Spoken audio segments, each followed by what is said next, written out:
Okay, so आपण जिथे stop झालो होतो की how to manage our stress, येथून आपण कंटिन्यू करूया. जेव्हा जेव्हा हॅलो हा, येतोय मॅडम आवाज, हा, बोला की. जेव्हा जेव्हा तुम्ही कोर्ट रूम मध्ये असता, सो तिथे एक मी हिंदी मधली प्रचलित म्हण, म्हणजे हिंदीमध्ये एक म्हण खूप प्रसिद्ध आहे, ती सांगू इच्छिते की बिन बुलाए मेहमान. सो स्ट्रेस हा जेव्हा जेव्हा तुम्ही कोर्ट रूम मध्ये असता तेव्हा तेव्हा बिन बुलाए मेहमान सारखा तुमच्याकडे येतो.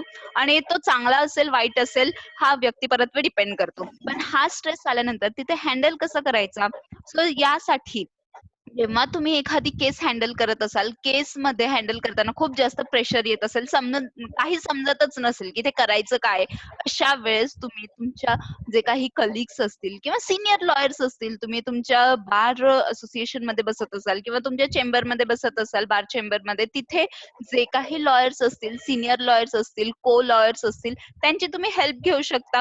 हेल्प घेण्यासाठी कधीही कोणीही लाजू नये, कारण की हेल्प हा तुमचा ताणतणाव व्यवस्थापन करण्यासाठी खूप छान आणि बेस्ट सोल्युशन आहे. की जर तुम्ही कोणाची हेल्प घेत असाल तर त्यांच्या हेल्पमुळे तुम्ही तुमचा स्ट्रेस रिलीज करू शकता. नेक्स्ट पॉइंट की या व्यतिरिक्त तुम्ही तुमचं सोशल सराउंडिंग हा पॉझिटिव्ह वाईब्स असणाऱ्या लोकांशी फिलअप करणं गरजेचं आहे. सो यासाठी कसं की जेव्हा जेव्हा एखादी स्ट्रेसफुल सिच्युएशन असेल किंवा तुम्हाला खूप जास्त तुम्ही स्ट्रेस फील करत असाल, अशा सिच्युएशन मध्ये तुम्ही तुमच्या कलिगशी त्या सर्व गोष्टी डिस्कस करणं गरजेचं आहे. सर्व केस डिस्कस तर नाही करू शकत, आय ऍग्री, बट स्टील की काही पॉइंट्स तरी तुम्ही त्यांच्याशी डिस्कस करू शकता, शेअर करू शकता. जे तुमचे बुलेट पॉइंट्स असतील, स्ट्रॉंग मेन पॉइंट्स असतील, जिथे तुम्ही स्टक झाला आहात, ते पॉइंट शेअर करत असाल तर त्यांच्याकडून पण तुम्हाला काही नवीन थॉट्स शिकायला मिळेल. पण अशा वेळेस हे थॉट्स एक्सचेंज करताना एक गोष्ट लक्षात ठेवायची आहे की आर्ग्युमेंट पेक्षा आपण काहीतरी नवीन शिकतोय, ही गोष्ट लक्षात ठेवणं गरजेचं आहे आणि त्या नवीन शिकण्याकडे तुम्ही जास्त फोकस करणं गरजेचं आहे. या व्यतिरिक्त तुम्ही डेली ऍटलिस्ट 30 मिनिट एक्सरसाइज करणे गरजेचं आहे. लॉकडाऊनच्या पिरियड मध्ये आय अग्री की एवढं सर्व लॉकडाऊनच नाही तर नॉर्मल जीवनामध्ये जीवन व्यतीत करत असताना की 30 मिनिट एक्सरसाइज ही जरुरी असताना, गरजेची असताना सुद्धा व्यक्तींकडून केली जात नाही. वर्क प्रेशर एवढं असतं की तुम्हाला एक्सरसाइज करण्यासाठी वेळ मिळत नाही.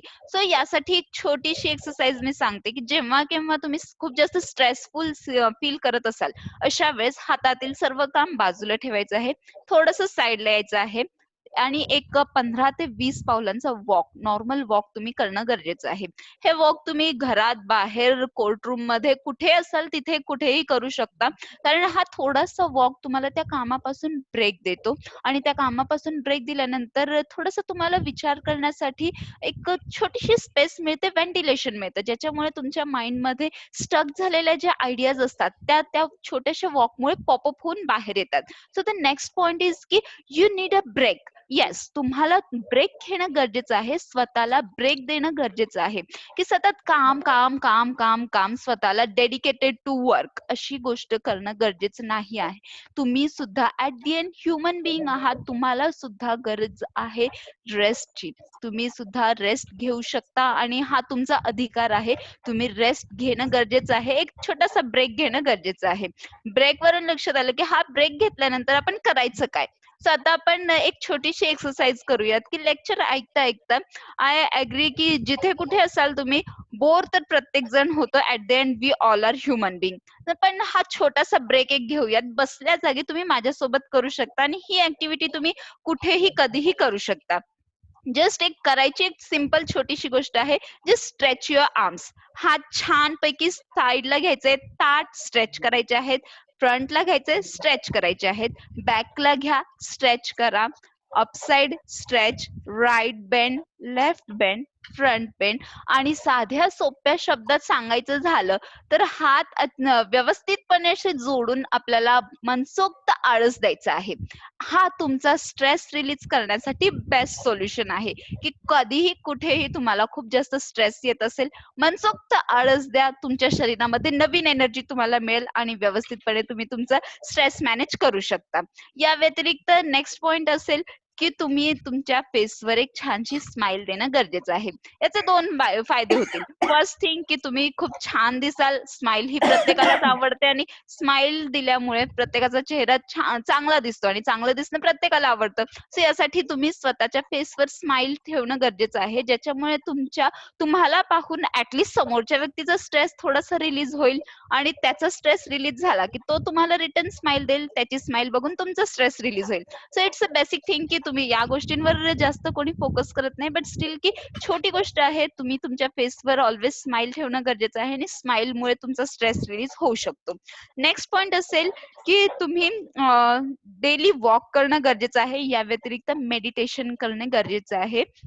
मेडिटेशनची एक छोटीशी ब्रीदिंग, डिफरंट मेडिटेशनचे एक्सरसाइज आहेत. त्यापैकी एक खूप फेमस आहे आणि तुम्ही कुठेही कधीही करू शकता. ही exercise, this is a breathing exercise. Breathing exercise ज्यामध्ये तुम्ही आधीच्या व्हिडिओज मध्ये पण जे इब्राहिम सर होते त्यांनी ब्रीदिंग एक्सरसाइजची तुमच्याकडून प्रॅक्टिस करून घेतली होती. ऍज इट इज सेम तुम्ही तसं करणं गरजेचं आहे की फक्त मोठा श्वास नाकाने घ्या, मोठा श्वास नाकाने सोडा, मोठा श्वास नाकाने घ्या, मोठा श्वास नाकाने सोडा. हे ब्रीदिंग एक्सरसाइजचा एक पार्ट आहे. सेकंड की तुम्ही हळुवारपणे श्वास घ्या, 5 पर्यंत मनात काउंट करा आणि हळुवारपणे श्वास सोडा. So this is a breathing exercise ज्याच्यामुळे स्ट्रेस रिलीज करण्यासाठी तुम्हाला खूप जास्त हेल्प मिळेल. नेक्स्ट आहे की follow your hobby and interest. आपले हॉबी, आपले इंटरेस्ट हे फॉलो करा. स्वतःसाठी वेळ द्या आणि स्वतःसाठी वेळ देऊन तुमचा जो इंटरेस्ट असेल, तुमच्या ज्या काही आवडी-निवडी आहेत त्यावर तुम्ही काम करणं गरजेचं आहे. ज्या गोष्टीमुळे तुम्हाला आनंद मिळेल त्या गोष्टी करणं गरजेचं आहे. नेक्स्ट असेल की वर्क, तुम्ही तुमचे काम आणि तुमचं वैयक्तिक जीवन यामध्ये एक स्लाइट बॉर्डर राखणं, बॉर्डर तयार करणे गरजेचं आहे. या बॉर्डरमुळे आणि या बॉर्डरला कधीही क्रॉस करण्याचा प्रयत्न करू नये. कारण की कसं होईल की जर तुम्ही एखादी गोष्ट खूप जास्त करत असाल, खूप जास्त प्रमाणापेक्षा एक्स्ट्रीम लेवलवर तुम्ही स्वतःला वर्कमध्ये स्ट्रेच करत असाल तर अति तिथे माती. तसंच की एक्स्ट्रीम लेवलवर तुम्ही काम करत असाल तर तुम्ही तुमचं पर्सनल आयुष्य हे गमावून बसू शकता. सो यासाठी की वैयक्तिक आयुष्य आणि तुमचं वर्किंग लाईफ यामध्ये एक स्लाइट डिफरंट, तुम्ही एक स्लाइट बॉर्डर राखणे गरजेचं आहे. नेक्स्ट थिंग की गेट मुव्हिंग. गेट मुव्हिंग म्हणजे काय की कोणतीही कशी सिच्युएशन आली, वर्कलोड जितका कितका असेल, जेवढा केवढा असेल, पण त्या सर्व सिच्युएशन मध्ये ऍटलिस्ट थोडंफार तुम्ही शतपावली करणं गरजेचं आहे. थोडीशी तुमची बॉडी मुवमेंट करणं गरजेचं आहे. बॉडी स्ट्रेचिंग करणं गरजेचं आहे. वॉकला जाणं गरजेचं आहे. नाही एक्सरसाइज झाली तर घरातल्या घरात छोट्या छोट्या एक्सरसाइज तुम्ही करणं गरजेचं आहे. जर तुम्ही या सर्व गोष्टी करत असाल तर व्यवस्थितपणे नक्कीच तुम्ही तुमचा स्ट्रेस मॅनेज करू शकता. या व्यतिरिक्त असेल की तुम्हाला व्हिज्युअलाइज युअर सक्सेस. तुमचं सक्सेस जे असेल ते तुम्हाला व्हिज्युअलाइज करायचं आहे. यामध्ये हा एक माइंडफुलनेस टेक्निकचा पार्ट आहे की तुम्ही तुमचा सक्सेस जेव्हा व्हिज्युअलाइज करता सो त्यामध्ये तुम्ही त्यावेळेस तुमच्या ब्रेनला काही पॉझिटिव्ह वाइब्स देत असतात आणि या पॉझिटिव्ह वाइब्समुळे ही एक सायकोलॉजी आहे की जसा तुम्ही विचार करता तशा प्रकारे तुमच्या मनामध्ये भावना तयार होत असतात आणि जशा भावना तुमच्या मनामध्ये तयार होतील त्याचा परिणाम किंवा तशा क्रिया प्रतिक्रिया तुमच्याकडून दिल्या जातात. सो जर तुम्ही तुमचं सक्सेस व्हिज्युअल करत असाल तर या सक्सेस व्हिज्युअल करण्याला तुम्ही तुमच्या हार्डवर्कची जोड देत असाल तर नक्कीच तुम्हाला यशस्वी होण्यापासून कोणी थांबवू शकणार नाही. और असं करता येईल की मॅडमने सांगितलं होतं सक्सेस व्हिज्युअलाइज करायचं आहे आणि मी फक्त व्हिज्युअलाइज करत बसेल तर फक्त सक्सेस व्हिज्युअलाइज करत बसत असाल आणि त्याला जर तुम्ही हार्डवर्कचा जोड दिला नाही तर तुम्हाला अयशस्वी होण्यापासून किंवा तुमच्या कारकिर्दीमध्ये अपयशी ठरण्यापासून कोणीही थांबवू शकत नाही. सो त्यासाठी सक्सेस व्हिज्युअलाइज करायचं आहे पण सोबतच तुम्हाला हार्डवर्कची जोड द्यायची आहे. नेक्स्ट पॉइंट असेल एक्सप्रेस ग्रॅटिट्यूड. दिवसाची सुरुवात माझा मोबाईल कुठे, न्यूजपेपर कुठे, चहा कुठे अशा गोष्टींपासून करण्याऐवजी दिवसाची सुरुवात तुम्ही जेव्हा उठता तेव्हा थँकफुल व्हा की ज्या काही गोष्टी तुमच्याकडे आहेत त्या सर्व गोष्टींसाठी मनपूर्वक आभारी आहात किंवा आभार व्यक्त करणं गरजेचं आहे. सो बेसिकली सुरुवात तुम्ही करू शकता की I am thankful to my body. माझ्या शरीराचं मी खूप मनपूर्वक धन्यवाद करते. माझ्याकडे 2 स्ट्रॉंग हात, स्ट्रॉंग पाय, 2 छान डोळे, 2 कान, नाक, तोंड, केस, शरीरातील सर्व अवयव आहेत की काही लोकांकडे हे सर्व अवयव नाहीत, पण माझ्याकडे आहेत. So I am thankful for my body. I am thankful की मला राहायला घर आहे, माझ्याकडे छान प्रोफेशन आहे. ज्या सर्व चांगल्या गोष्टी तुमच्याकडे आहेत, त्या सर्व चांगल्या गोष्टींचं तुम्ही थँकफुल होणं गरजेचं आहे. कारण की या ग्रॅटिट्यूडच्या या गोष्टीवर, एक्सरसाइजवर रिसर्च झाला आहे आणि या रिसर्च मध्ये सिद्ध झालं आहे की जर तुम्ही ग्रॅटिट्यूड एक्सप्रेस करायची सवय स्वतःला लावत असाल, तर तुमच्या बॉडीमध्ये किंवा तुमच्या ऍक्टिव्हिटीज मध्ये तुम्ही एक पॉझिटिव्ह वाइब्स टाकत असतात, ज्याचा उपयोग तुम्हाला सक्सेस होण्यासाठी खूप जास्त प्रकारे होऊ शकतो. या व्यतिरिक्त आहे की self massage. What is self massage? की सेल्फ मसाज म्हणजे जेव्हा जेव्हा तुम्ही स्ट्रेस फील करत असाल, त्यावेळेस जेंटल स्वतःच्या बॉडीला फक्त तुम्ही मसाज देणं गरजेचं आहे. रिलीज करायचं आहे तुमचे बॉडीचे प्रेशर पॉइंट, स्वतःला थोडासा हलकासा मसाज द्यायचा आहे. आणि स्वतःला मसाज देण्यासाठी तुम्हाला एक्स्ट्रीम कोणाला काही करायची गरज नाही. कोणाला काही मिळो न मिळो, सेल्फ मसाजमुळे तुम्हाला आत्मिक समाधान मिळेल आणि मसाजमुळे तुमच्या बॉडीला रिलीज मिळेल. तुमच्या बॉडीवरून प्रेशर तुम्ही हळूहळू कमी कराल आणि तुम्ही खूप जास्त बेटर फील कराल. सो या काही छोटे छोटे हे सर्व काही पॉइंट्स आहेत. यामध्ये आणखी एक पॉइंट ऍड करू इच्छिते की तुम्ही तुमचं जे काही काम असेल त्याला प्रॉपर प्रायोरिटी बेस ऑर्गनाइज करणं गरजेचं आहे. आणि प्रायोरिटी बेस ऑर्गनाइज करून त्यांना टू डू लिस्ट थ्रू की येस, हे प्रायोरिटी, हे प्रायोरिटी, हे प्रायोरिटी, अशा प्रकारे काम जर करत असाल, कामाचे व्यवस्थापन करत असाल, तर नक्कीच तुमचा ताणतणाव व्यवस्थापन होऊ शकेल. सो या सर्व गोष्टी आहेत की जर तुम्ही या सर्व गोष्टींची अंमलबजावणी फक्त वकीलच नाही तर अदर लोक जर या सर्व गोष्टींना तुम्ही तुमच्या दैनंदिन जीवनामध्ये अवलंब करत असाल, तर नक्कीच तुमचं ताणतणाव व्यवस्थापन करण्यासाठी तुम्हाला मदत मिळेल.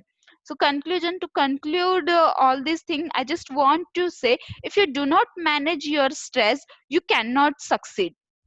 जर तुम्ही तुमच्या ताणतणावाला व्यवस्थित व्यवस्थापन करू शकत नाही, तर तुम्हाला सक्सेस मिळू शकत नाही. अँड वन मोर थिंग की learn and practice stress management skills. If you learn these skills, you can achieve success as well as it will help for your body. So I hope this video help you. If you got this video helpful, जर तुम्हाला या video मधून खूप जास्त helpful information मिळाली असेल, so please मला तुमच्या कमेंट्स थ्रू या सर्व गोष्टी कळवा. आणि जर काही क्वेश्चन्स असतील तर तुम्ही मला नक्कीच कमेंट सेक्शन मध्ये खाली सांगा. And thank you so much all of you की तुम्ही शांतपणे व्यवस्थितपणे या सर्व गोष्टी ऐकून घेतल्या. आणि होप सो की तुम्ही तुमच्या आयुष्यामध्ये या सर्व गोष्टींची अंमलबजावणी करून पुढील आयुष्यात तुम्ही तुमच्या पुढील आयुष्यामध्ये तुम्ही व्यवस्थितपणे ताणतणावाचे व्यवस्थापन करू शकाल. So thank you everyone. Thank you. Thank you so much. Sandhya ma'am. Hello hello, कोणाला काही Yes. क्वेश्चन्स आहेत का? हॅलो, तुमचे क्वेश्चन चॅट बॉक्स मध्ये टाईप करा, मी वाचून मॅडमला सांगेन.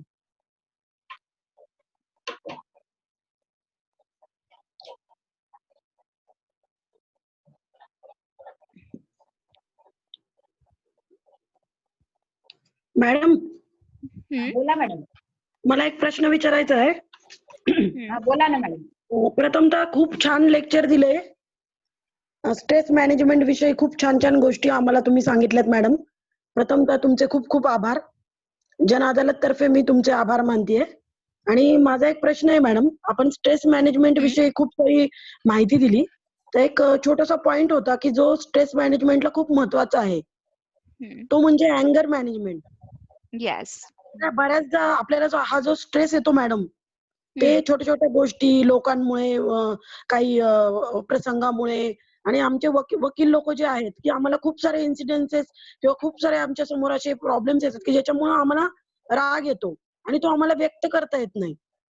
आणि ते राग व्यक्त करता आला नाही, त्यामुळे आम्हाला आमचा स्ट्रेस वाढतो. तर त्यासाठी काय सांगाल मॅडम? ओके.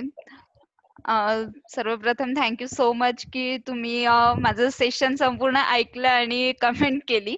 तर जो अँगर येतो, राग येतो, यासाठी की फर्स्ट थिंग की यासाठी स्पेशल लेक्चर आपण जर जन अदालतचे सर्व सभासद किंवा ऑर्गनायझर सांगत असतील तर आपण नक्कीच याच्यावर एक स्पेशल लेक्चर ठेवूयात. बट बेसिकली इन शॉर्ट मध्ये सांगायचं झालं तर राग येतो ही गोष्ट ऍग्री, राग प्रत्येकालाच येतो. पण अशा सिच्युएशन मध्ये आपण स्वतःला शांत ठेवणं गरजेचं आहे.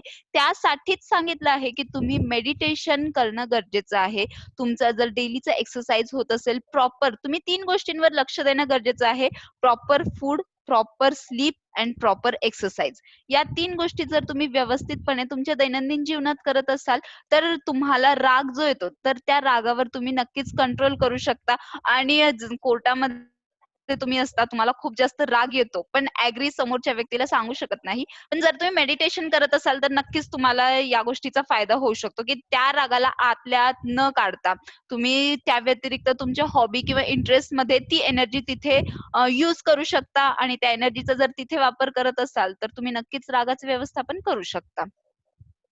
सो बेसिकली इन शॉर्ट मध्ये की रागामध्ये येणारी जी एनर्जी तुमच्याकडे स्टोर झालेली असते त्या एनर्जीला तुम्ही कुठल्या तरी दुसऱ्या गोष्टीमध्ये वापरा. Okay, thank you ma'am. Thank you madam, thank you.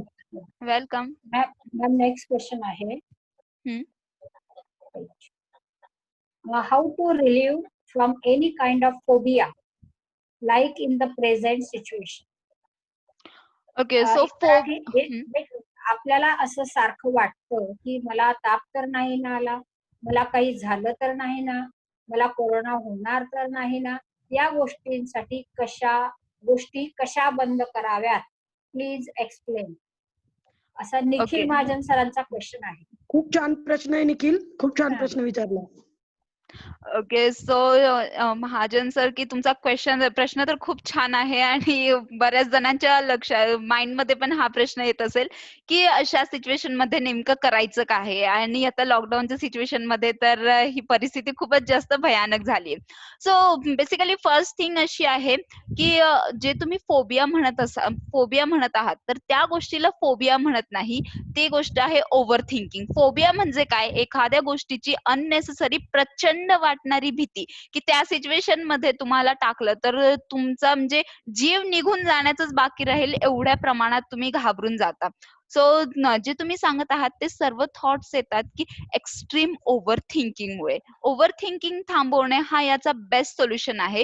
आणि याच्यासाठीच आहे की तुम्ही तुमच्या माइंडला कोणत्या ना कोणत्या गोष्टीमध्ये सतत एंगेज ठेवणं गरजेचं आहे. जेव्हा जेव्हा तुमचं माइंड कोणत्या ना कोणत्या गोष्टीमध्ये एंगेज असेल सो त्या वेळेस तुम्ही ओव्हर थिंकिंग पासून दूर राहू शकता. आणि जर तरी सुद्धा तुम्हाला या सर्व गोष्टींमुळे स्ट्रेस येतच असेल किंवा हे सारखे थॉट्स येतच असेल तर एक बेस्ट वे आहे की तुम्हाला जे थॉट्स येत आहेत माइंड मध्ये असे निगेटिव्ह थॉट्स ते तुम्ही एका पेपरवर लिहून काढायचे आहेत. 1 to 1, 1 by 1 ते सर्व थॉट्स लिहून काढायचे आहेत. आणि लिहून काढल्यानंतर सरळ त्या पेपरला फाडायचं आहे आणि डस्टबिन मध्ये छोटे छोटे तुकडे करून टाकून द्यायचं आहे. सो असं केल्यामुळे टेम्पररी तुम्ही तुमच्या माइंड मधले जे काही थॉट्स आहेत त्यांना तुम्ही त्या थॉट्समुळे क्रिएट होणारा स्ट्रेस रिलीज करू शकता. आणि तो माइंड मधला कचरा तुम्ही डस्टबिन मध्ये टाकून देणार आहात. सो ही टेक्निक जी आहे ही खूप जास्त युजफुल आहे. ही तुम्ही नक्कीच एकदा ट्राय करून पहा. तुम्हाला नक्कीच तुमचे जे ओव्हर थिंकिंग आहे त्याच्यापासून तुम्हाला मुक्ती मिळू शकेल. आणि या व्यतिरिक्त तुम्ही ऍज युजल की मेडिटेशनची प्रॅक्टिस करणं गरजेचं आहे. आणि तुमचं जे काही हॉबीज असतील की त्यामध्ये तुम्ही तुमच्या माइंडला इन्व्हॉल्व्ह करणं गरजेचं आहे. आणि वन मोर थिंग की तुम्ही ही गोष्ट माझी सांगायची राहून गेली की सर्व व्यक्तींनी डायरी लिहिणं गरजेचं आहे. की जर तुम्ही डायरी लिहित असाल, डेली डायरी लिहायची सवय तुम्हाला जर तुम्ही स्वतःला लावून घेत असाल तर या सवयीमुळे तुम्हाला तुमचं खूप छान प्रकारे स्ट्रेस मॅनेजमेंटही करता येईल. आणि तुमच्या माइंडमध्ये येणारे अननेसेसरी थॉट्स पण तुम्ही त्यामध्ये लिहून त्यापासून फ्री होऊ शकता. आणि नक्कीच तुम्हाला बेटर फील होईल. Thank you. Thank you ma'am. Next question is from a student किबी. Can I hello. Yes. Can you please tell me how to do stress management during exam? Okay. So during exams it's stress मॅनेजमेंटचं special lecture असतं. But in short मध्ये मी सांगू शकते की आधीपासून अभ्यासाची सवय लावणं गरजेचं आहे. पॉइंट टू पॉइंट स्टडी करणं गरजेचं आहे. की उद्या माझा एक्झाम आहे आणि आज जर तुम्ही येऊन विचारत असाल की ma'am I am feeling so much stress, what should I do. So this is not a right time or this is not a good way to ask this question right now. यासाठी तुम्ही व्यवस्थितपणे आधीपासून अभ्यासाची सवय लावणं गरजेचं आहे. Second thing की तुम्ही ही एक्सरसाइज करणं गरजेचं आहे. नेक्स्ट थिंग की तुम्ही पॉइंट टू पॉइंट अभ्यास करणं गरजेचं आहे, की प्रत्येक गोष्ट वाचलीच पाहिजे किंवा प्रत्येक गोष्ट केलीच पाहिजे गरजेचं नाही. यासाठी तुम्ही पॉइंट टू पॉइंट जर छोटे छोटे पॉइंट्स काढत असाल तर तुम्हाला नक्कीच जो एक्झाम मध्ये येणारा स्ट्रेस असतो तो रिलीज करायला हेल्प होईल. अँड वन मोर थिंग की मेडिटेशन एक्झाम स्ट्रेस रिलीज करण्यासाठी बेस्ट वे आहे की मेडिटेशन. डिफरंट ब्रीदिंग सायकल्स जे आहेत, डिफरंट ब्रीदिंग एक्सरसाइज आहेत, तुम्ही त्या एक्सरसाइजची प्रॅक्टिस करणं गरजेचं आहे, ज्याच्यामुळे तुम्ही इन्स्टंट तुमचा स्ट्रेस रिलीज करू शकता. आणि जे एक्झाममुळे स्ट्रेस येतो, एन्झायटी येते, हातापायाला घाम येतो किंवा थरकाप उठतो, हातापायात मुंग्या येतात, काही करावंसं वाटत नाही. सो ब्रीदिंग एक्सरसाइज मुळे या सर्व गोष्टी कमी होण्यासाठी मदत मिळेल. या व्यतिरिक्त yes, you have to do hard work आणि तुमची स्टडी करणं गरजेचं आहे. Thank you ma'am. वेलकम. अजून कोणाला आहेत काही क्वेश्चन चॅट मध्ये लिहा.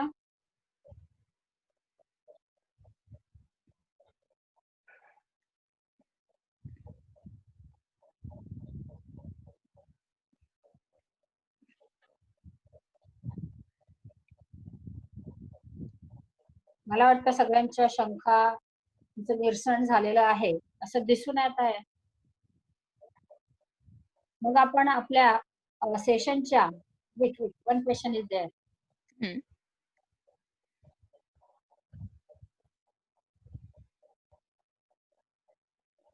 What is the best time to do meditation? Best time to do meditation. Okay, so there is not a particular specific time for meditation, but still ki usually morning time is the best time for meditation, and evening time is the best time to meditation. But basically it's a main thing की जेव्हा meditation करत असाल की तुमचा surrounding हा शांत असणं गरजेचं आहे. मेडिटेशन तुम्ही कधीही केव्हाही कोठेही करू शकता. फक्त एक गोष्ट लक्षात ठेवणं गरजेचं आहे की त्यासाठी तुम्ही शांत जागा निवडणं गरजेचं आहे, की ऍटलिस्ट 5 मिनिटासाठी का होईना तुम्हाला तिथे कोणीही डिस्टर्ब करणार नाही, कसलाही आवाज येणार नाही. अशा जागी तुम्ही बसून जर मेडिटेशन करत असाल तर नक्कीच त्याचा तुम्हाला खूप जास्त आणि खूप छान प्रकारे फायदा होऊ शकतो. Thank you ma'am. Welcome. Next question is ma'am, I work in IT industry and I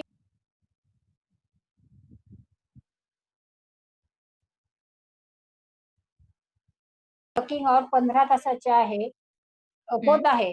so how would I manage my personal and work life?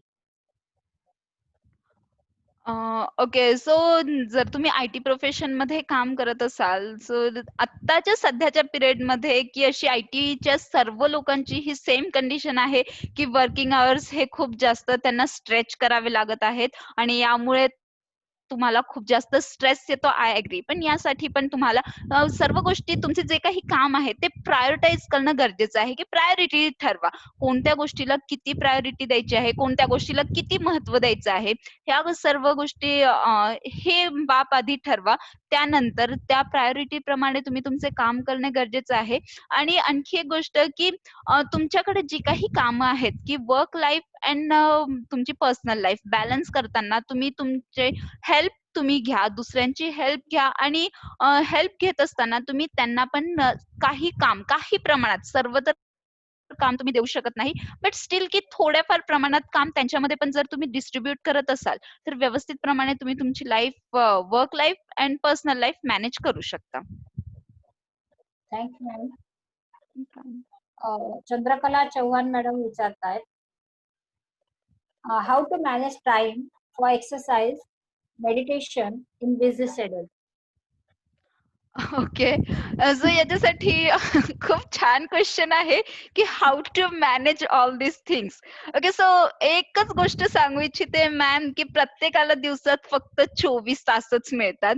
त्यासाठी तुम्ही खूप छान प्रकारे टाइम मॅनेजमेंट करणं गरजेचं आहे आणि ॲज युजुअल की आधी सांगितल्याप्रमाणे गोष्टी प्रायोरिटाईज करणं गरजेचं आहे, की माझ्या आयुष्यामध्ये किंवा माझ्या दृष्टीने सर्वात महत्त्वाची गोष्ट कोणती आहे, की जे करणं मला खूप जास्त गरजेचं आहे.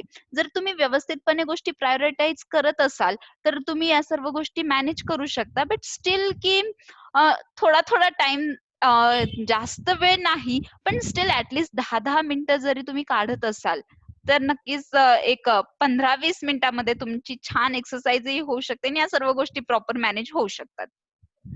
Okay, thank you ma'am. पुढचा क्वेश्चन आहे, सलग तेच ते काम, म्हणजे फॉर एक्झाम्पल आमच्या वकिलांना ड्राफ्टिंग वगैरे करावं लागतं.